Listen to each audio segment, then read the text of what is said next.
Hello friends, आप कैसे हैं? सुरक्षित होंगे, घर पर होंगे, ऐसी मेरी उम्मीद है। तो स्टार्ट करते हैं आज के टॉपिक से।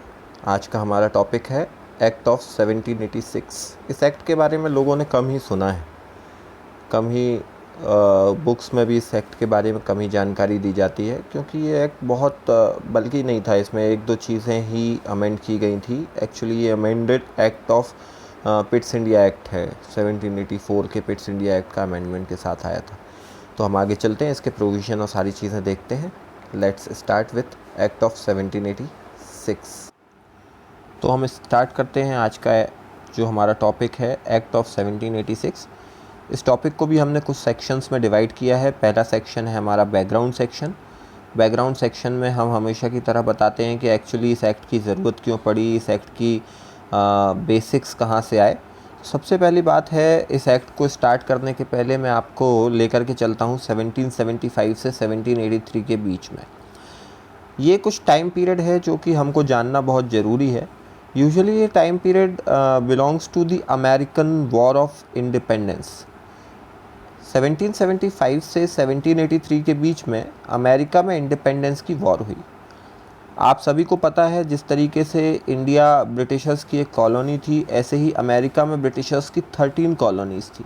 इन 13 कॉलोनीज़ ने इंडिपेंडेंस के लिए ब्रिटिशर्स के ख़िलाफ़ एक जंग लड़ी, एक वॉर हुई। उस वॉर में जो ब्रिटिश आर्मी थी, उस ब्रिटिश आर्मी का जो कमांडर था उसका नाम था लॉर्ड कॉर्नवालिस। अब आप लोग सोच रहे होंगे कि मैंने यहाँ किसी का नाम क्यों लिया, मतलब इंडिया का और अमेरिका का क्या लेना देना। वहाँ जो कमांडर था उसका तो बिल्कुल ही क्या लेना देना, उसका लेना देना है, क्योंकि जो 1781 में कॉर्नवालिस जो था, वो जो ये 13 कॉलोनीज़ जो लड़ाई लड़ रही थी, इनके खिलाफ commander in chief of British army यानी लॉर्ड कॉर्नवालिस ने अपने घुटने टेक दिए थे, सरेंडर कर दिया था। उन्होंने अपनी हार स्वीकार कर ली थी और अमेरिका को छोड़ करके जाने की बात मान ली थी। अब मज़ेदार बात यह है कि जिस व्यक्ति ने वहाँ लॉर्ड कॉर्नवालिस ने अमेरिका के सामने घुटने टेके थे, उस व्यक्ति को भारत में गवर्नर जनरल ऑफ बंगाल बना करके भेजा जाता है इन 1785, और वो भारत में गवर्नर जनरल ऑफ बंगाल बन करके आते हैं। इसलिए मैंने ये बैकग्राउंड की स्टोरी सुनाई। जैसे ही वो भारत में गवर्नर जनरल ऑफ बंगाल बन करके आते हैं, तो मज़ेदार बात तो ये है कि वहाँ पे आप सरेंडर करके आए हो और यहाँ आते ही आप बहुत सारी डिमांड ब्रिटिश गवर्नमेंट के सामने रख देते हो। और उन्होंने उस डिमांड में एक डिमांड ये भी रखी कि गवर्नर जनरल ऑफ बंगाल जो होगा वो कमांडर इन चीफ भी होगा। कमांडर इन चीफ में यानी कि आर्मी का सबसे बड़ा बॉस, और we can say the general of army. अब आप वहाँ पे तो लड़ाई हार के आए हो, यहाँ पे कमांडर इन चीफ बनने की बात कर रहे हो, पर जो भी हो, उन्होंने ये डिमांड वहाँ पे रखी। चलिए इसके आगे चलते हैं। अब रीज़न, सबसे बड़ा और सबसे ज़रूरी कारण था डिमांड ऑफ कॉर्नवालिस। कॉर्नवालिस ने जो डिमांड रखी थी, उस डिमांड को फुलफ़िल करने के लिए एक्ट ऑफ 1786 लेकर के आया गया। यानी इसमें इस रीज़न से आपको पता चल गया होगा कि कॉर्नवालिस की डिमांड्स को मानने के लिए ये एक्ट आया था। दूसरी बात ये थी कि एडमिनिस्ट्रेटिव स्ट्रक्चर जो था उसको फुल्ली पावरफुल कर दिया गया था इस एक्ट में। मतलब कैसे भी एडमिनिस्ट्रेटिव स्ट्रक्चर को पावरफुल बनाया जाए, इसको ध्यान में रख करके ये इसका एक अहम और इम्पॉर्टेंट कारण था ना। अब आगे चलते हैं प्रोविजंस की तरफ। बहुत बड़ा एक्ट नहीं है, बहुत छोटा सा एक्ट है। तो पहला प्रोविज़न ये है कि governor general of Bengal became the commander in chief. ये पहला इंसिडेंस है पूरी हिस्ट्री में जब गवर्नर जनरल या governor general of Bengal commander in chief बने। और first commander in chief was Cornwallis.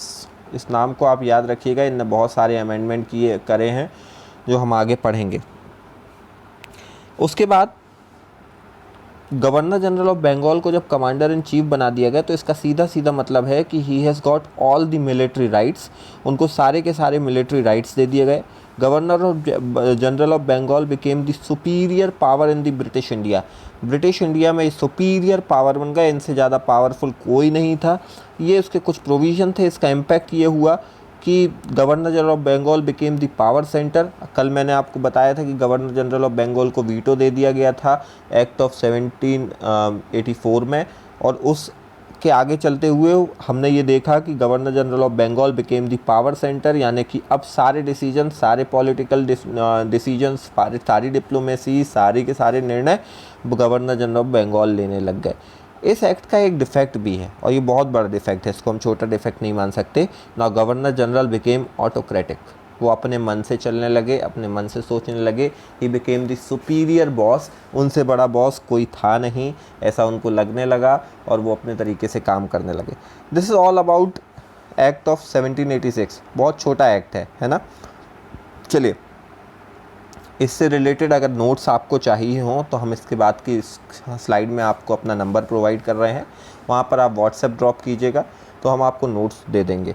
Test series के बारे में भी हम आपको जानकारी देंगे, ऑल इंडिया टेस्ट सीरीज़ के बारे में, जिसके लिए हम आपको ऑनलाइन प्लेटफॉर्म प्रोवाइड करेंगे। साथ ही साथ अगर इससे रिलेटेड कोई क्वेश्चन हो, कोई क्वेरी हो, कोई प्रॉब्लम हो तो कमेंट सेक्शन में जा कर के उसका वहाँ पे कमेंट दीजिए, हम आपके सारे क्वेश्चन, सारी प्रॉब्लम, सारी क्वेरीज़ को ख़त्म करेंगे। थैंक यू, अपना ध्यान रखिए। आज का एक्ट ऑफ 1786 यहीं पर ख़त्म होता है।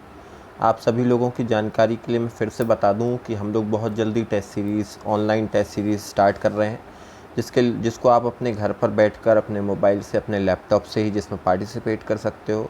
ऑल इंडिया लेवल पर ये टेस्ट सीरीज़ होगी, हम आपके लिए आपके घर तक पहुंचाएंगे, जिसमें हम सभी topic, not only constitution, all the topics which are required for competitive examination, all the subjects of general studies, mathematics, reasoning, English, Hindi, computer, general awareness, current affair, we will cover each and every topic.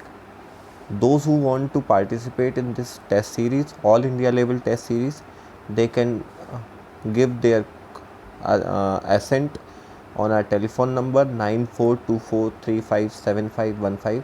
Please leave your comment in comment section, or you can leave your WhatsApp message to that number which is provided on your screen, so that we can register you for your test series. Thank you, friends.